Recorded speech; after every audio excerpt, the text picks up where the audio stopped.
Tony Soprano, a man who has people beaten, strangled, buried, breaks down crying in a psychiatrist's office. And it's not because of a rival family, or the FBI, or some war he can't win. It's because of his mother. That tells you everything you need to know about Livia Soprano. The most dangerous person in this entire show is a woman in a housecoat who claims she doesn't understand half of what's being said to her. She looks at her own son with this flat, searching stare and tells him, "It's all a big nothing. What makes you think you're so special?" She ran the DiMeo family from a nursing home, and nobody ever laid a finger on her for it. So who is she, really?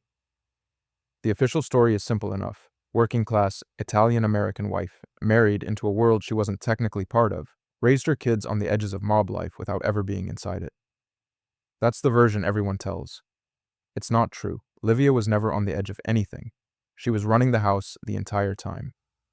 Johnny Boy wasn't some smooth operator. By every account, he was unpredictable, distracted, hard to manage. Somebody had to hold that family together, and it wasn't him. Tony says it himself, half joking and half terrified. His mother ran that house like a warden runs a prison. She didn't just survive that world, she studied it. 40 years of watching how power actually moves, and by the time she had nothing left to lose, she turned into the most dangerous kind of operator there is. Somebody with zero official position, and therefore zero official blame. Now, the men in this family only really have one tool. Fear. Fists, guns, reputation. It works, but it's got a hole in it. It leaves marks, witnesses, a trail. Livia found something better. She found pity, not the real kind. A performance of helplessness so total, so consistent, that it became basically bulletproof. Poor Livia, she's confused. She doesn't know what she's saying anymore. She's not well. And here's the part that's almost funny if it weren't so calculated. The weaker she seemed, the more power she actually had. Because a confused old woman can't be blamed for what happens after she talks. She mentions to Junior, almost in passing, that Tony's seeing a psychiatrist. Just drops it there, wrapped in concern. And when that detail goes on to undermine Tony in ways that could have gotten him killed, well, that's not on her. She's just an old lady who talks too much. Nobody can prosecute a sentence that vague. That's plausible deniability turned into a personality. And she runs that play better than most people run an actual company. Once you start watching for it, you realize she's not improvising any of this. There's a method, and it repeats every single time. Step 1. She opens with suffering, always. "I don't know how much longer I can take it in this place. Nobody cares about me. I'm just a burden on everybody." That line does two things at once. It makes her impossible to confront, because who attacks someone who's already in pain? And it puts the other person in debt to her, emotionally. Guilt is one of the most reliable levers on a human being, and Livia knows exactly how to load it. Step 2. Once the guilt's in place, she drops the actual payload, but never as an order, always as a worry. "I don't know, I just worry about Tony going to that doctor, talking about family things to a stranger. What do I know? I'm just an old woman."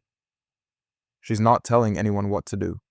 She's casting a shadow and letting someone else's imagination fill it in, because the conclusions we reach on our own are always the ones we trust the most. Step 3. If anyone actually calls her out, she folds instantly. The voice drops to almost nothing. The eyes go wide and hurt. "I don't know what I said. I don't remember anything. Why does everybody always blame me?" And just like that, the person confronting her becomes the villain of the conversation for daring to suspect a sick old woman. Tony's love for her gets turned right back against his own judgment every time.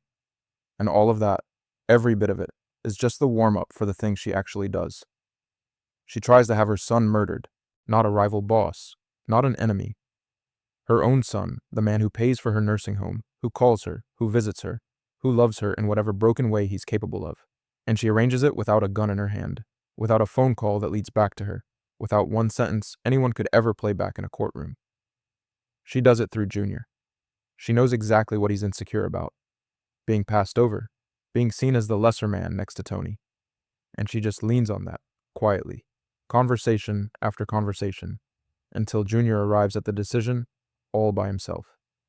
The hit fails. Tony survives. For anybody else in that world, a botched hit means you go quiet. You disappear for a while. You regroup. You wait for the heat to die down. Livia doesn't disappear. She activates a second plan. Around that exact same time, Artie Bucco comes to see her, and she runs the identical playbook she just used on Junior, the same trembling voice, the same performance of a mind slipping away. And somewhere in the middle of it, she just happens to mention that Tony was the one who burned down Artie's restaurant. She doesn't ask Artie to do anything about it. She doesn't have to. She just hands a man who's already lost everything one piece of information, and she knows exactly where that's going to land. Hours later, Artie's standing with a hunting rifle pointed at Tony's chest. 2 assassination attempts, days apart. Both of them trace back to the same woman, and her fingerprints aren't on either weapon. When Tony finally sits her down and confronts her about it directly, she doesn't crack. She just looks at him and asks why he's doing this to her, why he's trying to break her heart, like she has no idea what he's even talking about. And the audience, who watched her do it with our own eyes, still half doubts ourselves in that moment. That's how good the performance is. She is, by that point, completely untouchable. The show never slaps a clinical label on Livia, and that's probably the right call. But if you look at what therapists describe as covert narcissism, sometimes blended with traits from borderline and histrionic patterns, she fits almost every marker. The core of it is a person who feels fundamentally empty inside and spends their entire life pulling validation out of the people around them to fill that hole. They don't brag, they don't posture, they suffer, loudly and strategically, and it works just as well. Relationships, for someone like that, become a supply chain. Other people's guilt and attention and self-sacrifice flow toward them. And the second that supply feels threatened, they will burn the source down before they'll ever look at their own part in it. Tony's independence is exactly that kind of threat. It's dangerous because a healthier Tony needs his mother less. A healthier Tony might eventually see her clearly, and Livia cannot survive being seen clearly. So she moves to remove the threat, not because she thinks of herself as some kind of monster. She almost certainly doesn't. In her own head, she's the one being wronged. She's always the one being wronged, and that's the most unsettling part of all of this. She probably believes every word of it, because here's what the show is really tracking underneath all the plot. It's an inheritance story, not money, damage. Tony inherited his mother's entire emotional operating system, her relationship to guilt, her belief that love comes with conditions attached, that being vulnerable gets you hurt, that the people closest to you are the ones you actually need to watch.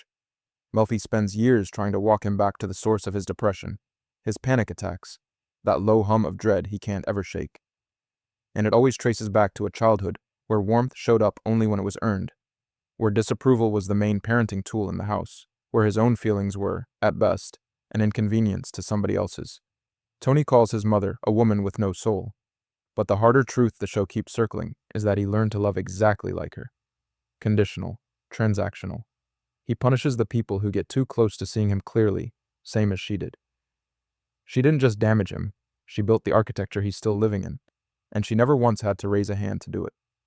It's worth pausing on Nancy Marchand here, because Livia on the page is one thing, but Livia on screen is a completely different achievement. Marchand was, by every account, a generous and thoughtful person off camera, and a serious stage actress with a Tony and multiple Emmy nominations to her name, and she understood precisely what this character needed. She never played Livia as a villain. She played her as someone who fully believes her own performance. There's no wink to the camera, no cartoon menace. Just a woman sitting in a chair, existing, and the wreckage that spreads out from her anyway. When Marchand died in 2000, the show lost something it never really replaced. They didn't recast the role. They worked around her absence with whatever footage existed, and that decision says more about how essential she was than any tribute could. Even after she's gone, Tony's still living in her shadow. Melfi's still digging through the wreckage she left. The damage just keeps running on its own, long after the source of it is in the ground. Which, honestly, is the most Livia outcome possible. Even dead, she's still the one running the table. These men know how to handle a war. They know how to handle a federal case. There's a procedure for all of that. There is no procedure for a 70-year-old woman in a housecoat, sitting quietly, looking sad, talking just enough. That's why she's the apex predator in this show. Not in spite of seeming helpless. Because of it. She never carried a weapon, never gave an order anyone could trace, never broke a single rule the family would recognize as breaking. She just talked, and suffered, and remembered things at exactly the right moment, to exactly the right person. And the most dangerous men in New Jersey did precisely what she needed them to do, every time fully convinced it had been their own idea. In that world, real power belongs to whoever gets the result without ever leaving a print on it. By that measure, Livia Soprano was running that family from the very first scene she's in.